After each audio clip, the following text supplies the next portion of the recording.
What's going on, Brian? Not much, Chad. How you doing this week? Man, living the dream. Living the dream. Ready for a little baseball weekend? Yeah. Ole Miss and Mississippi State both advanced to Man. the Super Regionals. I wish Southern Miss would have got out of their regional, and it could have had a good three Mississippi teams. That's pretty stout. Yeah, so we'll see how those two teams do this weekend. If both of them ended up in the championship at Omaha, that would be probably the craziest thing Omaha's ever seen. If you had Ole Miss versus Mississippi State, well, they're on different sides of the brackets, aren't they? Yeah, so they would meet in the championship if they met. All right, so we're on episode 6. Episode 6. Roundabout Roundup with Chad and Brian, and we're going to go over the Hernando Board of Aldermen meeting from June 2nd. And Brian keeps telling me he's going to be tough on me. So we had to go to an event yesterday, and he the whole time he was rigging me about how tough he was going to be on me. So I'm ready for it. Well, it was a fun event yesterday. But, yeah, meeting Tuesday night started off a little shaky.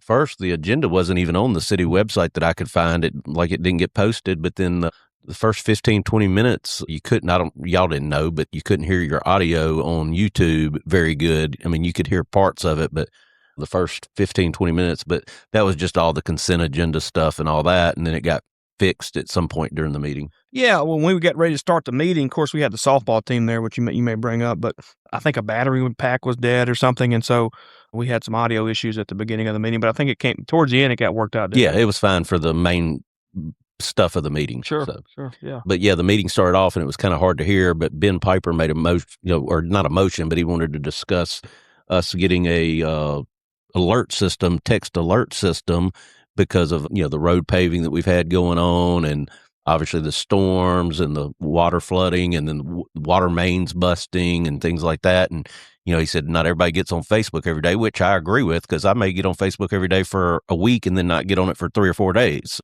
Yeah, we have discussed that actually probably for 3 or 4 years, and to be honest, I'm not sure what's been the holdup. That's something we want to do, to have a better communication.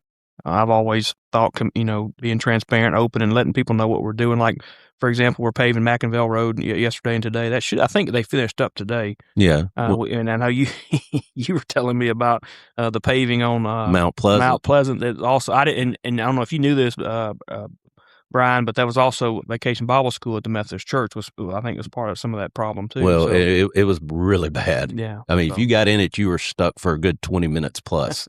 And, it took them a while after they stripped the street to get back over there and pave it. And I know weather played into that, but the lips where they had cut the road down to go back and repave the lips, I mean, you almost take the bottom of a car off with it. I don't know why it was so thick like that, because I was on Goodman Road today and they're redoing those roads, and so I was paying attention to it, and their lips were not near as thick. I don't know why. Whoever, Layman Roberts, I guess, was who was doing it. But I had a couple people. I actually had somebody text me about they bottomed their car out going over it. Yeah. And the city, because it was about a 2-week period where they had stripped it down.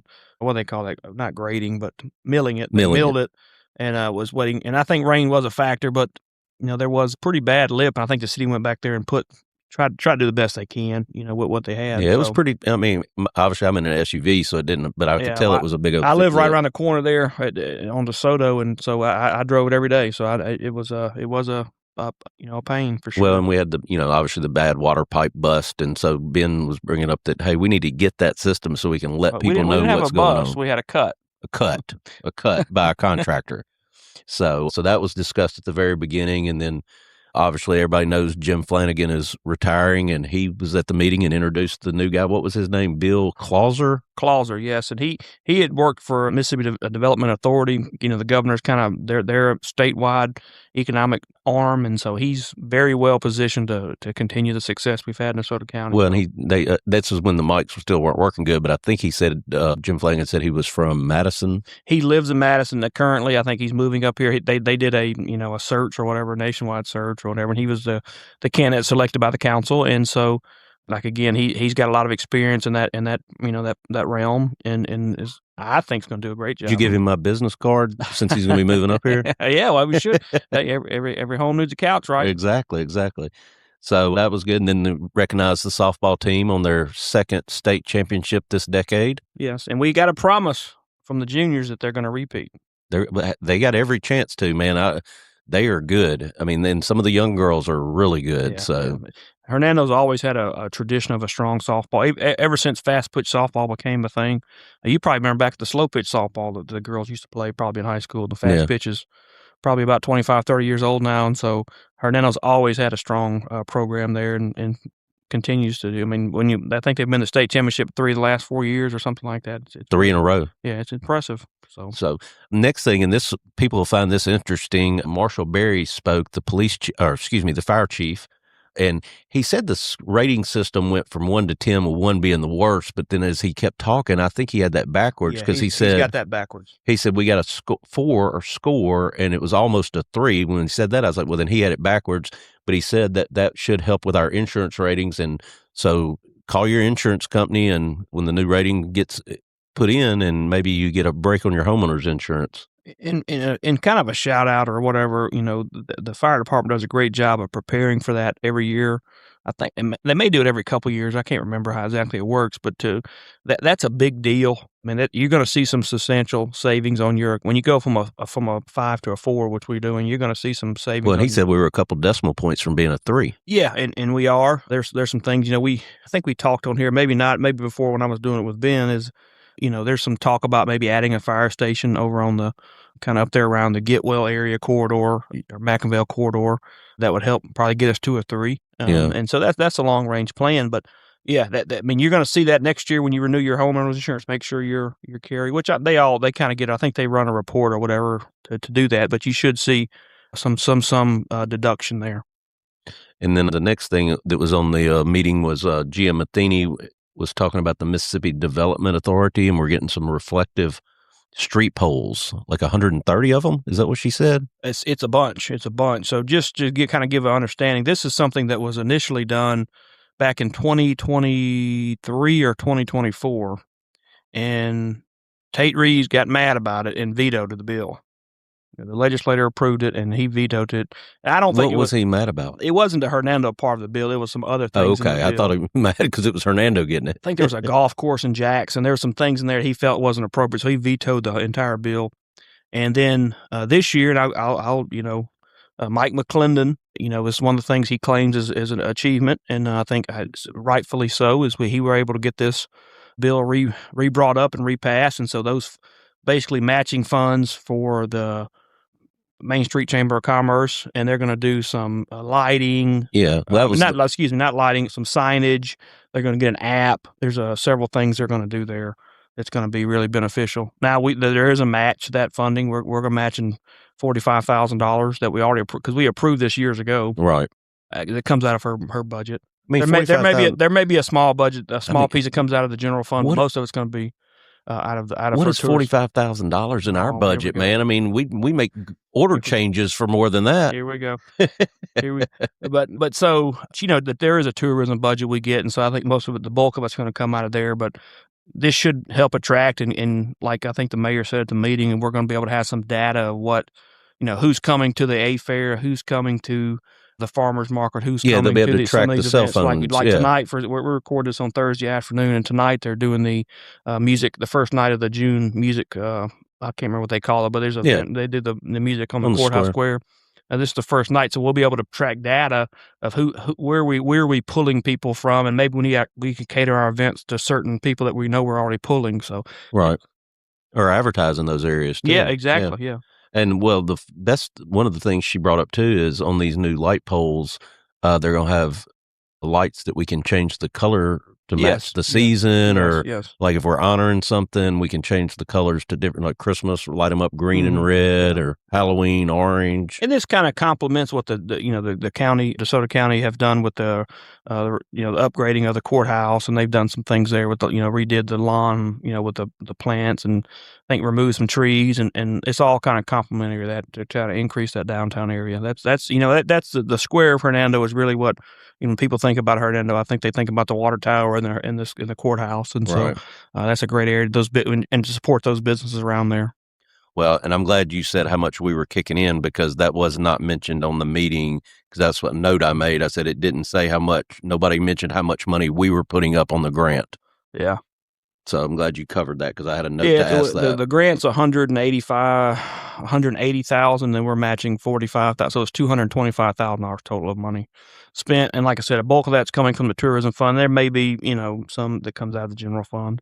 Well, and then after that, we talked about, or not we, because I was sitting at home, but y'all talked about authorizing to get bids to hook up Madison Lake's water tower tank. And one of the things I thought was funny is because Ben had stopped and asked a couple questions on other stuff, and before he could even ask his question, the mayor said, "Let me stop you, Ben, and explain where this is coming from and where the money's coming from and how much that's going to cost before you even ask your question." So Ben was on it the other night asking questions about the money and stuff. He ain't been in a meeting in like 6 months. He's glad. I mean, he's glad. Come on, I'm man. just kidding. I'm just kidding. So, That's probably something we could spend some time on, Brian, is that so we put a water plant up on by Hellier Road. You may see that right there if you're familiar where like Cal Wilkins lives in that area right there. There's it's a brick building. That's a water plant.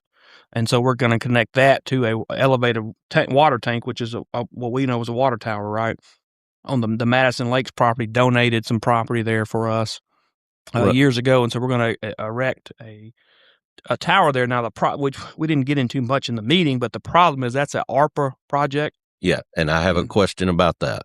And so that's the American Rescue Plan or whatever money that we got during COVID and stuff. And so we have to have that money spent by September 30th of 2026, which is coming up. Yeah. We're sitting here in June. And so if we don't have it spent, they take the money back.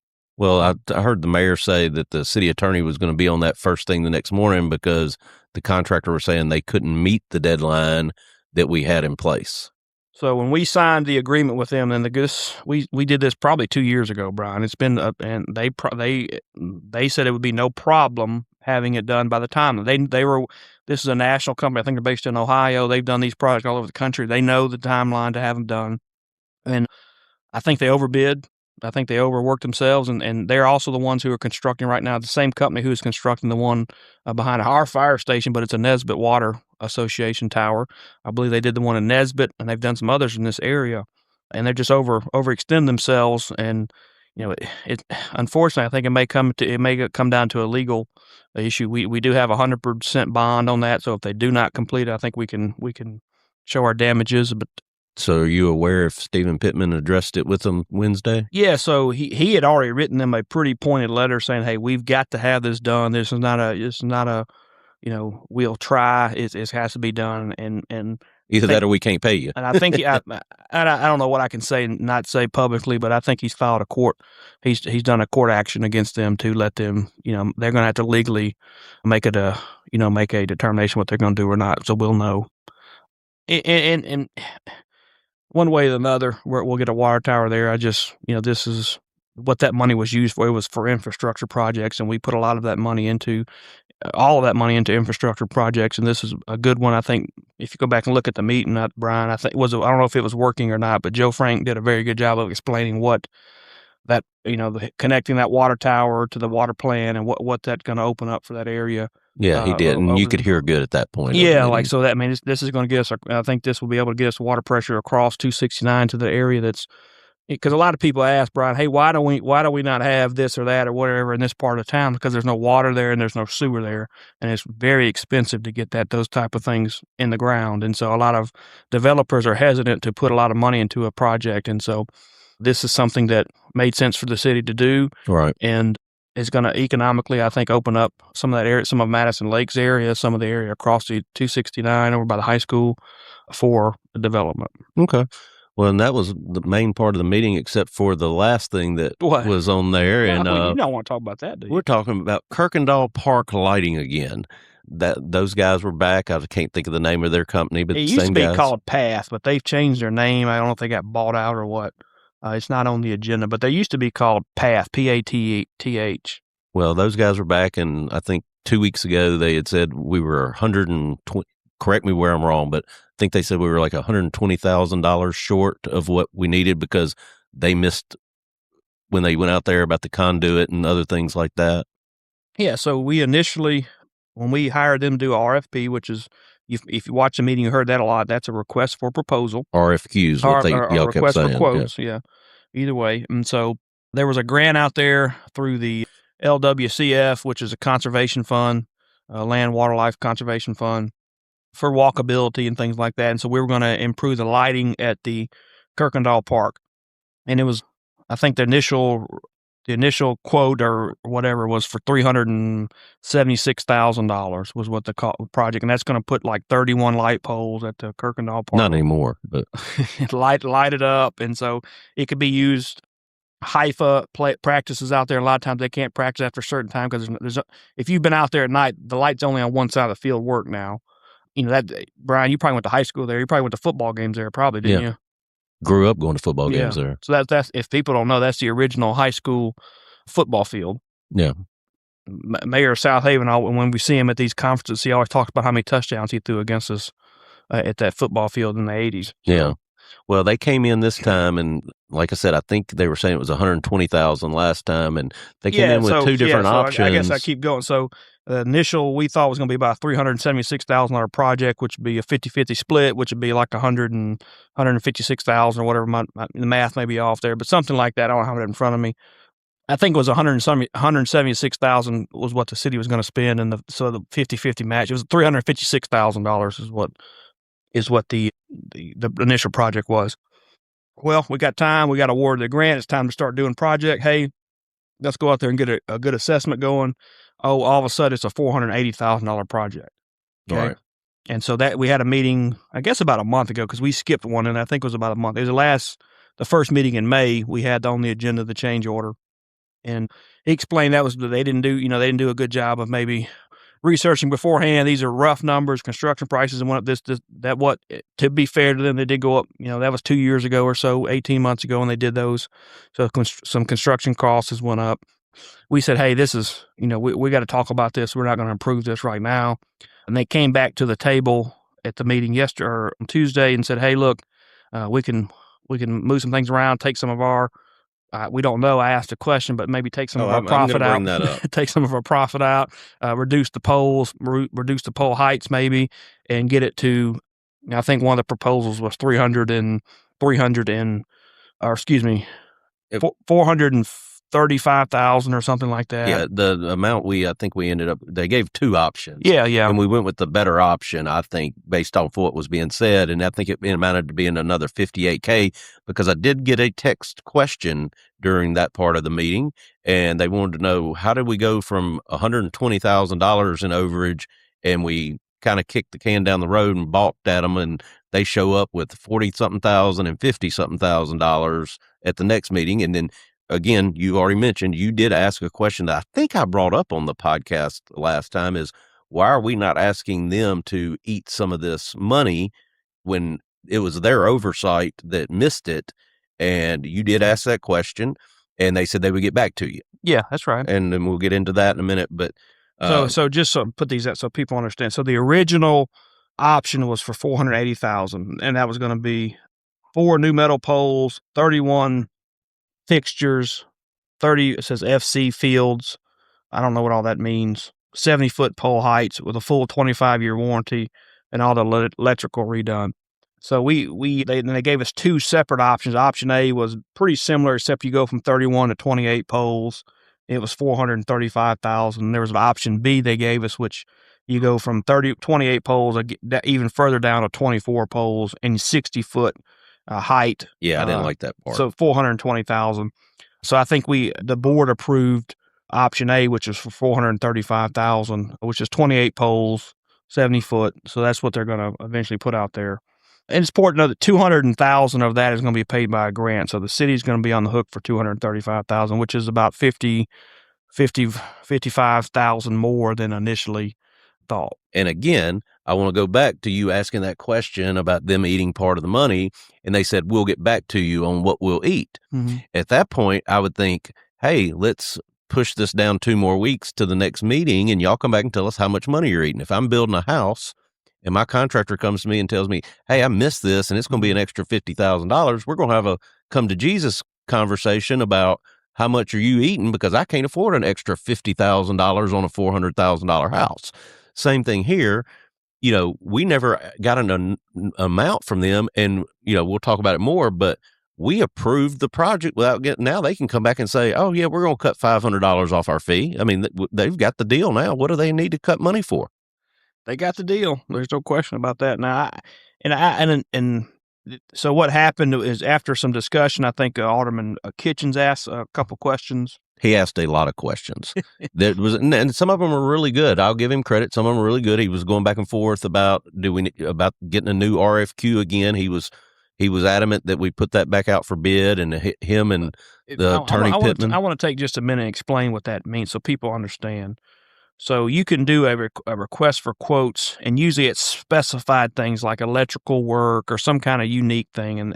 And the reason why we were able to do one here is this is supposed to be a cost saving, energy reduction, and that's the company path. That's one of the things they do is like they did all the street lights in Senatobia. I think I think they may have done something in Horn Lake.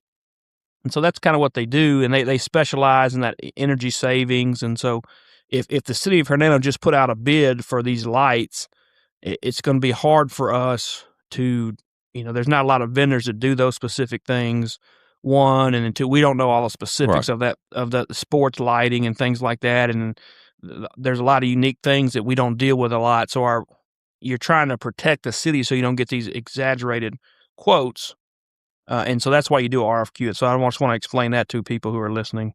And so you get a person who's specified and qualified in this particular field, which is, lighting in this case, and they put the proposal together, and then they kind of, pick their vendor or whatever.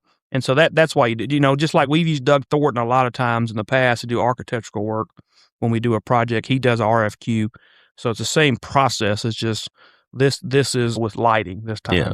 Well, and Kit had questions about, it's only saving us this amount of money. I think $700 is what it's estimated or something a year. They had there's some stat. He was quoting in very dry material. Yeah. But he was quoting statues and things. Oh, it was boring to listen to. About that.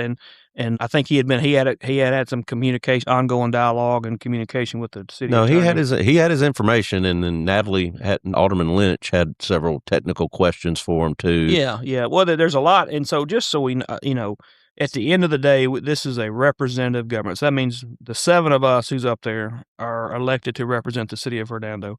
And so a lot of those decisions, when you're asking what's reasonable, I think that was a question he had, is this a reasonable project?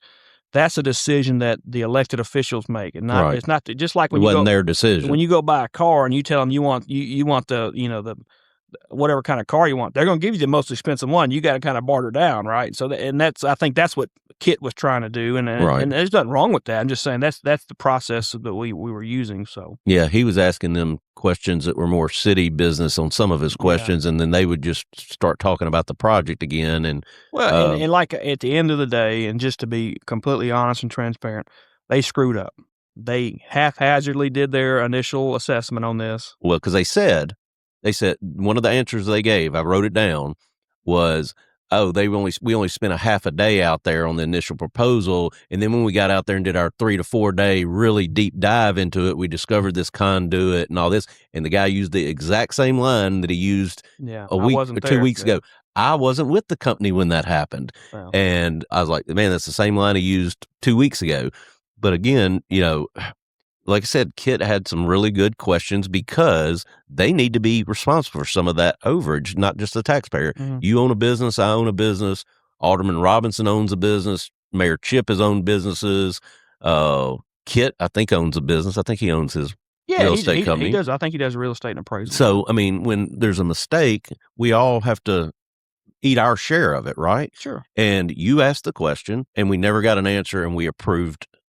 That was the thing that held me up the most. I was dumbfounded sitting there watching the meeting going, we just approved this when they didn't even tell us how much money they're eating of it. Again, at the end of the day, they made a mistake. They haphazardly did their assessment. And I do understand it was 2 years ago, whatever, but those are the same lights that, when Johnny Adams was out there making tackles when he played for South Haven High School, or Johnny Coleman or Darren Musselwhite, or playing against Hernando, when Simon Ware's a quarterback, that's the same lights, right? Yeah. And so, oh, I'm not saying we don't need to do it. I think it's a good project. What I'm saying is it's obvious that they didn't do their homework and see how, what was going on out there. And so what I'm saying is they should eat some of the cost, in my opinion. 100%. And so that's why I voted no Well, I was going on to get this to that. project. And so just to, I guess to put the suspicion away, it passed the board. Andrew Miller was not there. He was at a Revivalist church, so we only had 6 members there. It was a 3-3 vote, and then the mayor voted the tiebreaker vote to support approving the change order for the whatever $50,000. I will say that one good thing is I think the way this project is going to play out, we'll be able to pay for some of that in the next budget year. So it won't be a hit this budget year, but still, I think we could have got a better deal on the project. I can almost guarantee you they're not going to eat as much money as they probably would have you said, hey, we're going to table this till you come back and tell us how much money you're going to eat. I can assure you that number's probably going to be different now that we've approved the project. Again, I have no problem with the project. I have a problem with how we approved it. Yeah, and at the end of the meeting, after the meeting, Eric did say he thought it was around 10%. He didn't want to say that publicly to get in any trouble with his company or whatever, So I understand that. I mean, well, we'll have to circle back around on that. So when y'all get that number, you'll have to let us know here on the podcast, because it won't be talked about in the meetings, I wouldn't think. So when y'all do get that number, that's something I would like to follow up on. I will say, Brian, I don't think you're going to see any more change orders for that project. I don't think. Well, but I'm saying when we find out how much they're going to eat, I'm sure our listeners would love to know how much of that $50,000 are they going to absorb. Yeah, and I think what he was trying to explain to me is that, the lighting we're getting Musco, there's a lot of that profit is built into them. They don't, they're not making as much as you would think from this type of project. But at the end of the day, we got to do what's best. I think we got to try to do what's best for the people who put us there, the taxpayers and the citizens of Hernando. Well, and for the record, you voted no.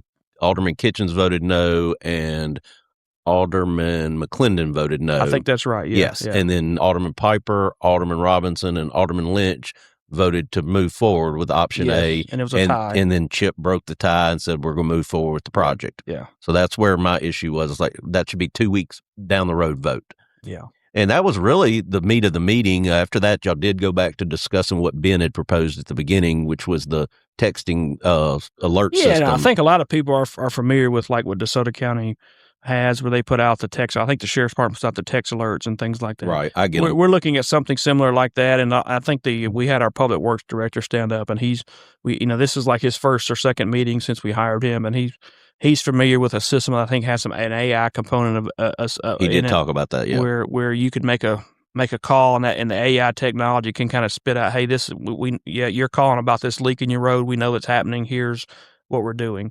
So that's something we're looking at doing, hopefully very soon. I think that's a really good, because it wasn't real expensive. I think it was $11,000 a year. Somebody put out $4,000 annually for 3 years. You have to do a 3-year contract or something. So total $11,000 basically over 3 years. And then I think what Stephen Hodge was talking about was maybe a little more expensive. But I mean, I think that's as much money as we spend, that's a drop in the bucket. I think communication. You can't. There's nothing. It's hard to put a price on the anger some people have when they're on their way to vacation Bible school and the road's being paved and they're stuck in traffic. For that water cut. Facebook Facebook was lit up with post about that. I was out of town that day, and that happened right around the corner, and it affected probably my ward bigger than the rest of the city. But I think we could have communicated that a lot better. I think we're doing an action plan on that and see what happened to try to improve our response and improve our communication. So. Well, and at the end of the day, you're going to make mistakes, and you always want to do better the next time. And so if we learn from that's a good. Well, and I think that's a good thing to do, is get that system. I really do. So, and that's really the end of the meeting. Nothing else. Again, hope y'all enjoy us bringing this to you every couple of weeks, where you don't have to watch the full meeting, and we try to do it in about 30 minutes. I did get a couple questions texted to me this time. Come on with them. I know I had them in there. I told you the guy about the 120,000 down to 50,000. How much fluff was in that was what the question said. How much fluff was in that bid 2 weeks ago of the 120,000? So, and then I had somebody text me about the lips on the paving. So, well, I mean, y'all can text me, email me at brian.couch22@gmail.com. I'll be glad to put your questions to Chad. Won't use your name, just like I didn't this time with the 2 people that sent me text. If you got my number, you can text me or email me, and we'll be back here in a couple weeks to cover the next Alderman meeting. That's right. Well, thank you, Brian. We'll be back. Enjoyed it as always. Thanks, Chad.